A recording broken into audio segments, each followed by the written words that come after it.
was driving along the other day in this 280 SL when suddenly the brake pedal went spongy. We lost all brakes, clouds of smoke coming from the engine. And whilst brakes are a fundamentally important part of the car, we're lucky in this particular case that I wasn't driving very far, and the problem transpired to be a small hole in a rusty brake pipe. Every time we touched the brakes, it would squirt hydraulic fluid onto the hot engine block, causing clouds of smoke. Now, when I came to buy the parts and the tools I needed to fix this problem, I came across a huge amount of misinformation, lacking information, confusing information about the different types of brake flare, how to make brake flares, what pipe to use, what tools to use, etc. So I'm going to do a detailed video on brake flaring, the equipment to use, how it works, etc. I'm going to do a separate video on how to fix a brake pipe on a Mercedes in situ, and then at a later date I'll do another video on how to replace the master cylinder, brake master cylinder on one of these cars and redo all the brake lines, which is something that this car will definitely need. Let's start with the basics. You've got the male, which is the threaded part, and the female. The easy way to remember it is the female has a hole and the male fits inside that hole. You've got metric or imperial unions or fittings, okay? The easy way to remember that is that the imperial fittings were tapered here, whereas the metric ones weren't. Common types of flare: the single flare, which you will almost never find on a car. You've got the SAE double inverted flare, the Society of Automotive Engineers. This was set up in America back when Henry Ford was still alive, and this is what you'll find on most American and Asian cars. You've got the SAE bubble flare or single bubble, which you generally won't find on automobiles today. Sometimes that's known as the Girling flare. It's very similar to a Girling flare, but forget about that. And then you've got the DIN or single mushroom or ISO flare. The DIN stands for Deutsches Institut of Normung, i.e. standardization, and that was launched back in, I think, in 1917 and changed its name in 1975. That is what you'll find on European cars. That is what you'll find on American cars. So you can forget about that. And most people, unless you've got an old British car, etc., you can forget about that, okay? American cars, European cars. This is also sometimes called a double inverted 45-degree flare, and that is because these angles here is 45 degrees. This angle here is 115 degrees, okay? It's different geometry altogether. And this here is a 90-degree angle, whereas this here is a 45-degree angle. If you want to know which type of brake flare you've got on your car, there's a couple of different ways of knowing. First of all, you can look at the end of the flare. If it's hollow like that, it's an SAE flare, and if it's mushroom shaped like that, it's a DIN flare. That's one obvious way. Another way is to look at the nut, okay? A DIN flare has what's called a lead-in, which is this bit at the end, which has no threads on it, okay? This bit here, because that lead-in is required because this is a 90-degree angle. A SAE flare is a fully threaded nut and will have a small chamfer on it. You might find on some Japanese cars they use a nut with a lead-in like this, but if you look inside it, it'll have an internal chamfer like that. Type of system you've got by looking at the female component. The female on a DIN will have a hole in it like that. This is the sort of hole you'd get if you drilled a hole using a drill bit. You'd get this indentation. On a SAE, there'll be a volcano like that, basically. So this will fit into there. It'll be raised, whereas this will be concave. Now, it's worth noting when you do the male nut up that both of these types of ends will deform when you tighten them up. So in the case of DIN flares, you're not supposed to reuse a DIN flare once you've undone the male nut. And that's quite important if you're doing work on the master cylinder, etc. Now, most people in practice, mechanics, etc., have undone male nuts on DIN flares and managed to do them up again to reseal them, and they'll seal okay. So 9 times out of 10 you'll be fine. But Just to let you know, you're not supposed to reuse DIN flares. Mention before we move on to the types of tools you need is the thread size. The American and European can use different thread sizes that look very similar, so if you're ever in any doubt and you're not going to use the original fittings, always measure the thread size with a thread gauge. Now, I'm only going to be touching on tools here that are sub £100 or sub $100 tools. If you're a professional mechanic, you might have hydraulic tools, bench mounted tools, all that kind of stuff, but I'm going to be just dealing with the cheap and cheerful tools that you're likely to buy on Amazon or eBay. And fundamentally there's two types. There's this style here, which is difficult to use in situ on the car, and there's this later style here which you can use in situ on the car. It's much smaller and works slightly differently. You can get both of these style of tools in either SAE or DIN, and it'll say on the tool what it is. And all you have to remember, if you've got a European car like a Mercedes, you're going to be using DIN, and if you've got an American or Asian car, you're generally going to be using SAE. Tools, both of these are SAE tools, is a two-step process for making the inverted double 45-degree flare. The process is slightly different for both tools, but both tools is a two-step process. The first part of that process effectively makes an SAE single bubble flare, which you can use in place of a Girling flare, provided you use softer brake pipe and not steel pipe. So the first part of an SAE flare is very similar, not exactly the same, but very similar to a Girling style flare on older British cars, and it will seal and it will fit if you use softer brake pipe.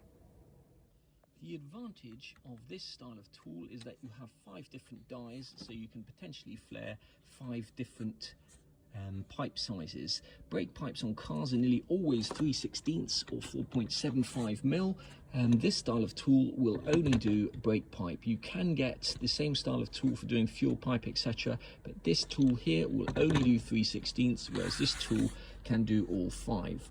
The tool tends to come with its own lubrication or punch grease. It tends to be smaller and, in my experience, better made.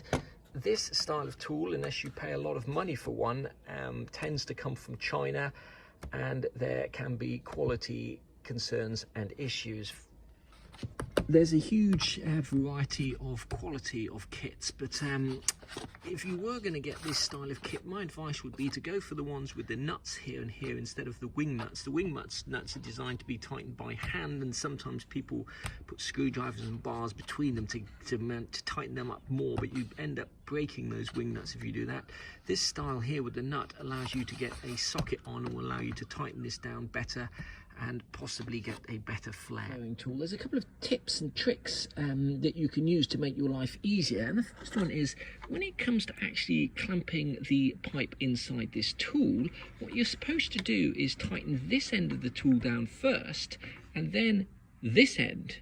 You're not supposed to tighten that end first and then that end, or both together. You tighten this end first and that end first, and that's because the force exerted by doing that is far greater than if you either tighten that end down first or you tighten them up equally, and that is one of the reasons why people are finding that this pipe is slipping out of there. The other reason is, if you've used this tool an awful lot, you will see that the threads inside there may have worn out, and it's those threads that grip the pipe. So a couple of tricks that you can use to avoid it slipping is you can put a bit of not brake chalk, what's it called, blackboard chalk inside there. That'll often stop the pipe slipping. Make sure you don't get it inside the pipe.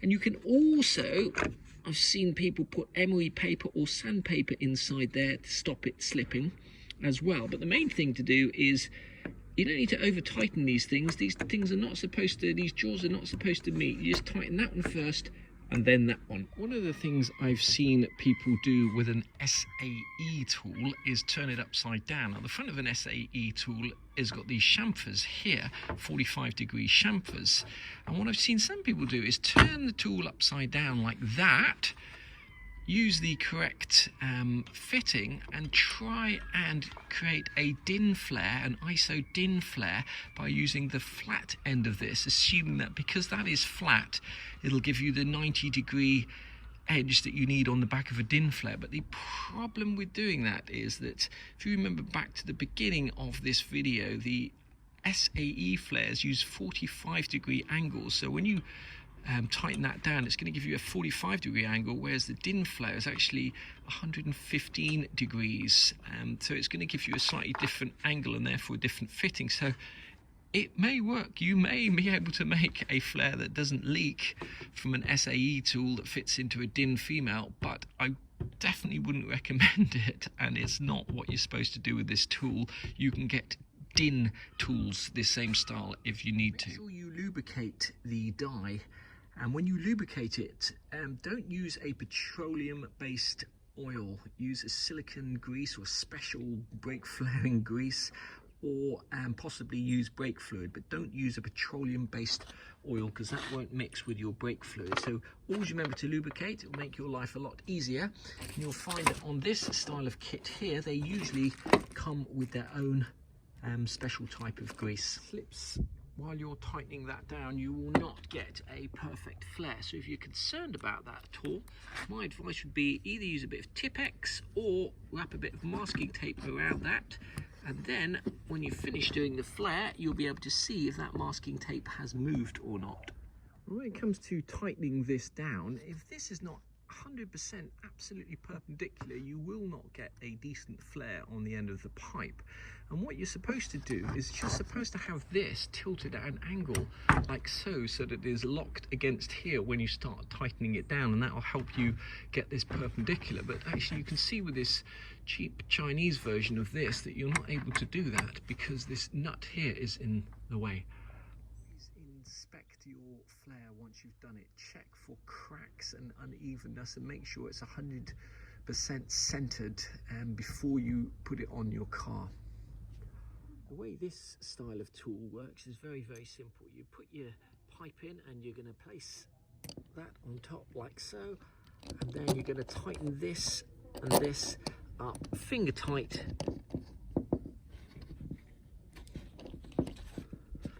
And then with this screw here, you're going to push that pipe through and start tightening this down as far as it will go. Once again, finger tight, like so. And that's going to push the pipe out and gives you exactly the right amount left in there for the flare. Then you'll use a small socket to tighten these down. Okay, next you take this out. It should come out nice and easily. If it doesn't, you might need to get a spanner on there, but usually you can just use your fingers to get it out. And next up, you use the second part of the tool. Once you've tightened these down, if you're concerned that the pipe might move, just put a piece of masking tape there at the end, and that'll verify that the pipe hasn't moved. You're going to look for the side marked OP1. It's the side that's got a small concave bit if you're doing an SAE flare, and you're going to put a touch of grease on there, and then you're going to screw that in as far as it goes. You can hold this either with a large spanner, with a wrench or something like that, tighten that down until it bottoms out, then you're going to unscrew it. Now if you took the pipe out now, you would have what's called a single SAE flare or a single bubble flare, and that is what you'd use on an old style English car such as a Triumph, etc., because that will fit in a girling female.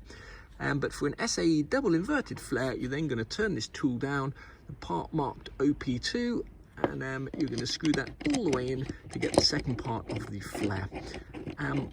The great advantage of using this tool, apart from it's very small, you can do in situ repairs, is that the scope for getting it wrong is practically zero. The DIN version of this tool hasn't arrived in the post yet, but it's even simpler to use than this tool here.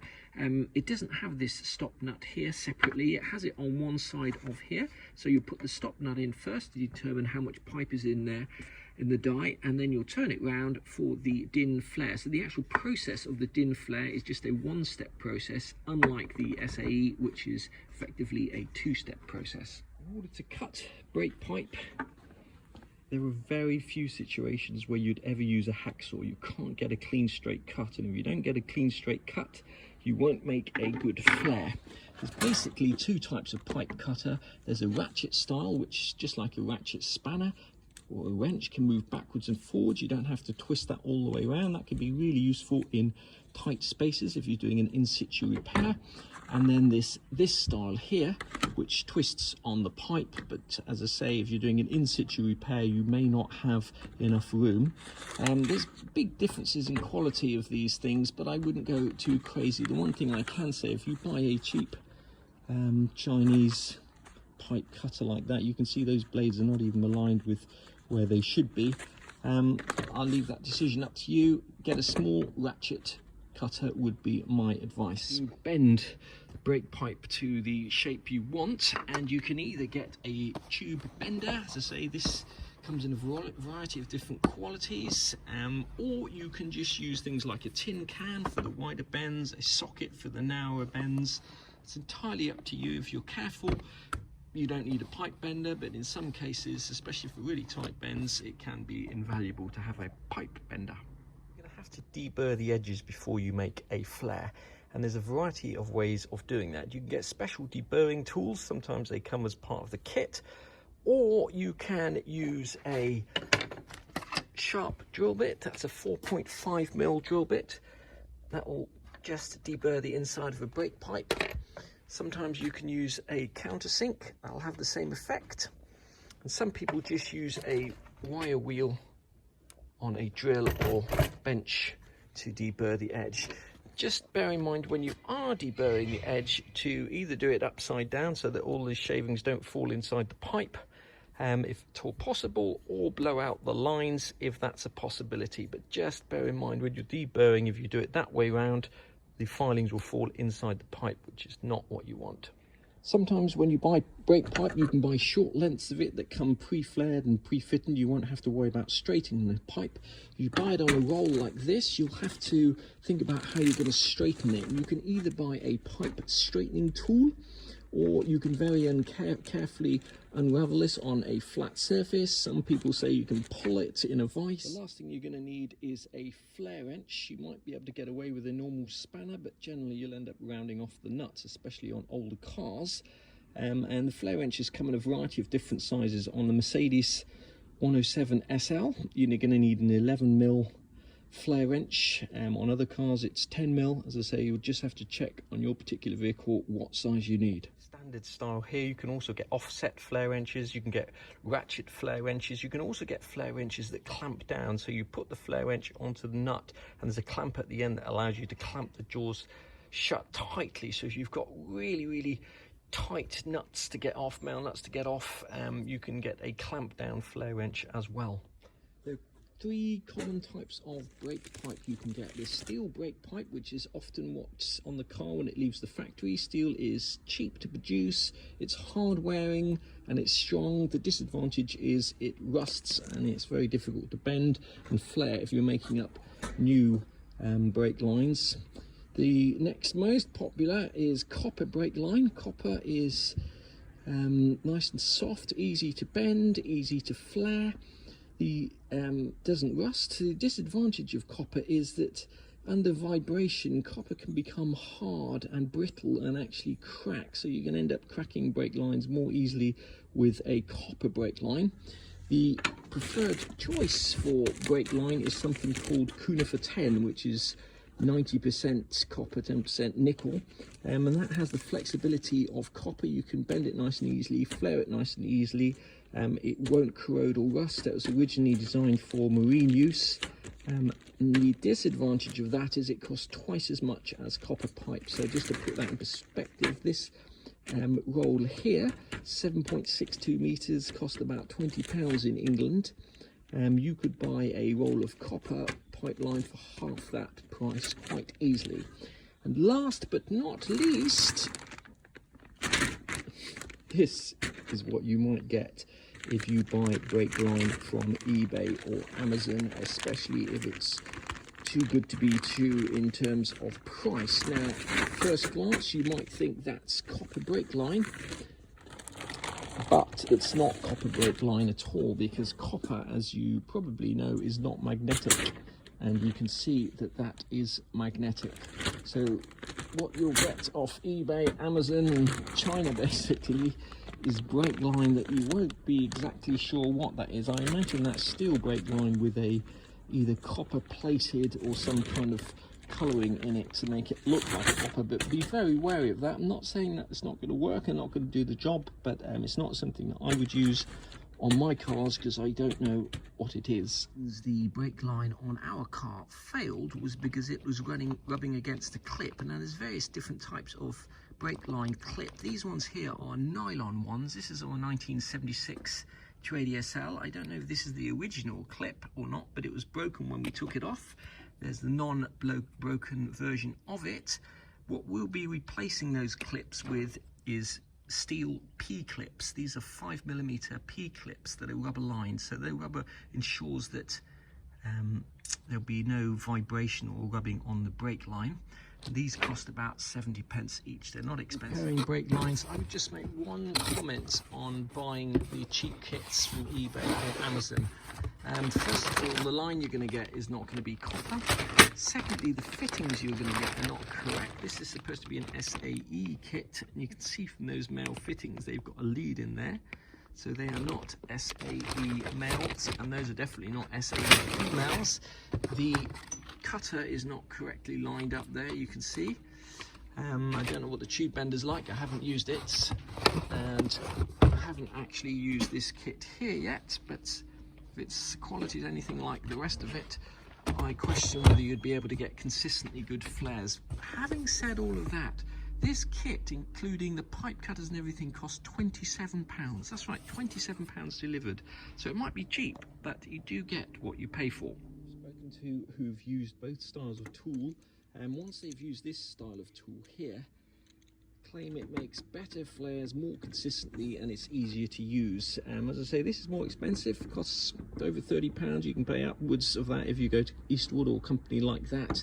But my advice would be, if you haven't done any brake work before and you're about to start either repairing a pipe or doing a whole brake line, consider getting one of these tools, this style of tool, rather than the cheap Chinese kits that are available.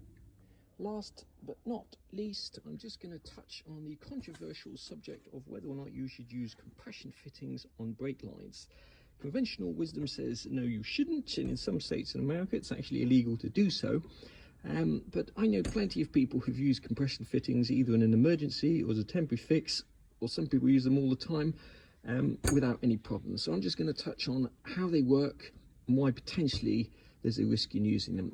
First of all, the reason for using a compression fitting is it's very quick and simple to put on. You don't need any special flaring tools, you just need a spanner. Now this is a compression fitting on a standard water pipe, not on brake pipe, but it's the same principle. Originally compression fittings were designed for copper pipe, which is softer, and which means that this olive here can bite into the copper more easily, and water pipes etc. tend to work at a lower pressure than fuel pipes, brake pipes, which can work at 1000 to 2000 psi. So basically a compression fitting is a friction fitting, like so, okay? And once you tighten that down, the chance of ever being able to pull it apart is quite slim. However, if that does come apart because you've braked suddenly, you haven't tightened it up, something else has gone wrong, the olive is broken, this fitting will come flying off like this,